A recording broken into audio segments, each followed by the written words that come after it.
Well, thank you. We'll start a round of 5-minute questions. I'll recognize myself. We have had an impact, but it's not quite what we thought. In March, economists estimated a contraction of the Russian economy by 15% in 2022. The International Monetary Fund forecasted in June a more moderate contraction of 6% this year. And the ruble has appreciated and rallied above its pre-war value. So there's clearly more work to do. It looks like likely that Russia may be behind an effort to sabotage pipelines in the Baltic Sea. So I'd like to ask you both, what other effective measures are on the table, particularly as we're trying to delicately balance limiting Russian oil revenues but maintaining energy security for Europe?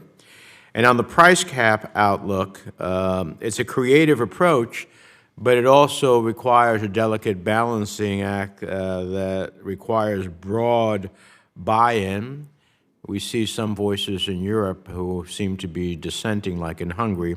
What's your current assessment of EU support, and what is the outlook for implementing the price cap as we sit here today? Thank you, Senator. I'd be happy to begin and then turn to my colleague. I certainly agree that we must be rigorous, and also to agree with the ranking member in your opening statement too. We must be rigorous in continuing to enforce our sanctions, and what we can, as well as export controls with our colleagues across this government, what we can be sure of is that Russia has used tools available to try and shore up the losses that and the economic pain that we have imposed with the sanctions we've brought forward. Nevertheless, further priorities for us when it comes to enforcement and a rigorous approach here include going after the broader networks of facilitators that support Russia's weapons procurement or technology procurement to create and supply those battlefield equipment that it uses on the front line.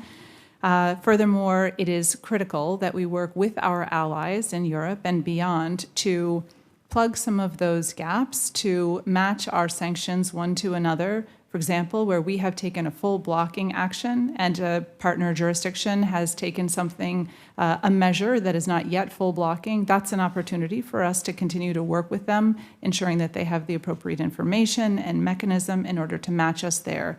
Those will be effective ways to continue to apply pressure.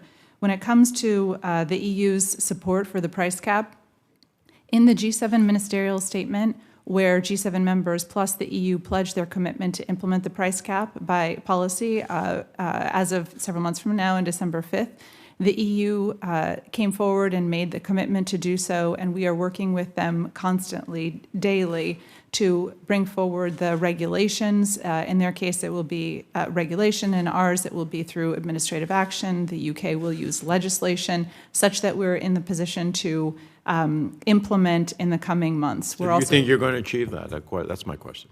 We have every indication that, notwithstanding the difficulty and a range, indeed it's true, a range of positions, some want a tougher policy, some want certain dispensation. Nevertheless, we have every good indication that we are moving forward together toward implementation of this policy.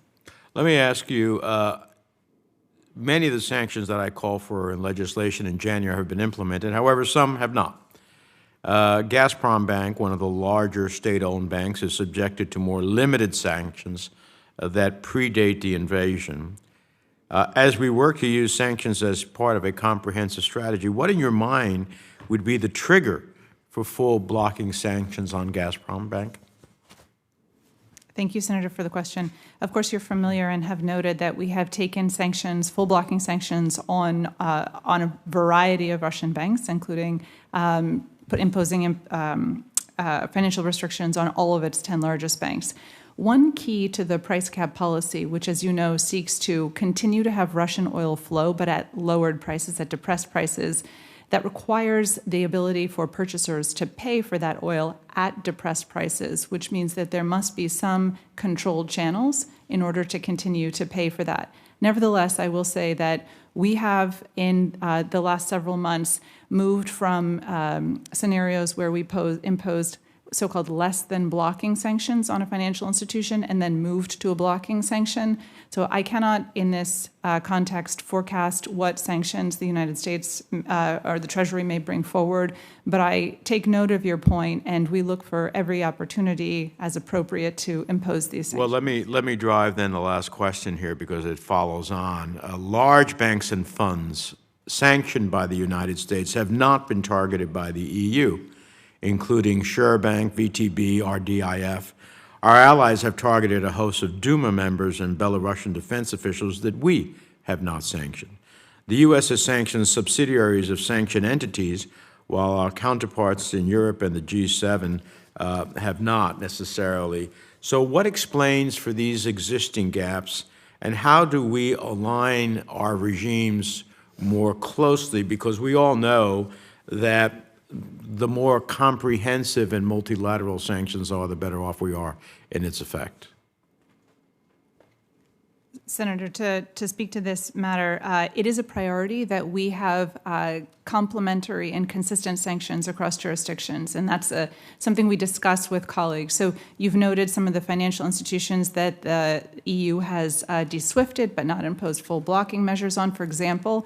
That's an opportunity for us to encourage our European counterparts to work with them to match ours. I will note, based on the disposition of assets and where they are in which jurisdiction, it may be more impactful for Europe to take full blocking actions than for the United States if they don't have assets in our jurisdiction. So while we are moving towards complementarity and consistency across regimes, nevertheless, some of the priority measures for our European colleagues might be ranked ahead of ours if they have a greater opportunity to impede and block assets because they reside in their jurisdictions. Well, I'd like you to give us the list of the, Senator Risch and I often get to meet, as well as other members here, heads of state or foreign ministers from these countries.